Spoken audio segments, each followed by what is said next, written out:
All right, we're on the air. Welcome back to my basement over Christmas break. Anyway, just cleaning up some things here. We're going to talk about what I've got written here is the kinematic equations, and after this video, you're going to see these things, these variables written out again. This looks scary, but it's not. It's really not. So I just kind of want to go through each one real quick. X is a displacement thing. And usually we talk about it, and I showed the 100-meter dash thing back in chapter 2, I think, or maybe in chapter 1. And I didn't do a very good job really as a physics teacher because you start at 0 and you move along the x-axis to 100 meters. Well, this would be your initial where you start, and this is your final, and displacement is actually x final minus x initial, which in this case would equal 100 minus 0, which is equal to 100 meters. That's your displacement.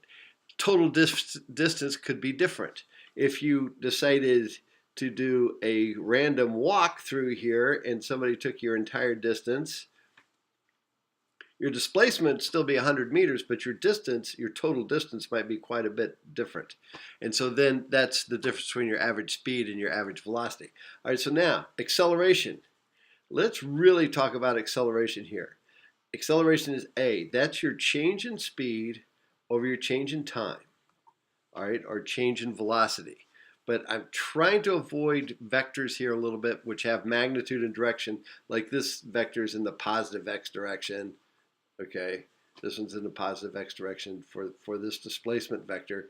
And then the speed, just because he's in my head, Usain Bolt's world record run, he had this huge acceleration at the start. In fact, within like 1 second, he was going 12 meters per second. Okay, so within 1 second, his speed changed from 0 to 12 meters per second. So let's take a look at what acceleration means. Then the acceleration then for Usain Bolt is, this is according to a chart that I saw of his amazing run. His initial velocity was 12 meters per second, or his final velocity was 12 meters per second within that short amount of time. His initial velocity out of the blocks, of course, was 0, because he had to start from somewhere, meters per second. So his acceleration was 12 minus 0 divided by the time of 9.58 seconds. Okay, so or was it 5.9? I can't remember. So let's take 12 divided by 9.58 and look at this acceleration that we get. We've talked about g quite a bit in this course, and so we've got 12 minus 9.58, or divided by 9.58. Goodness gracious, 12 divided by 9.58 seconds, and I get an acceleration of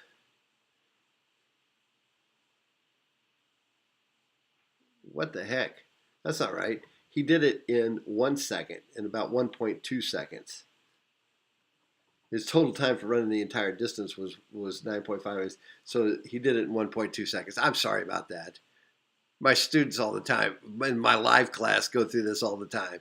I'm not backing up and fixing it, so sorry, because I wanted to show you 12 divided by the 1.25. Let's go ahead and make it, let's just leave it at 1.2. Divided by 1.2 gives us 10 meters per second squared. That's about 1 g. That's greater than a g, which is 9.8 meters per second squared. Pretty amazing.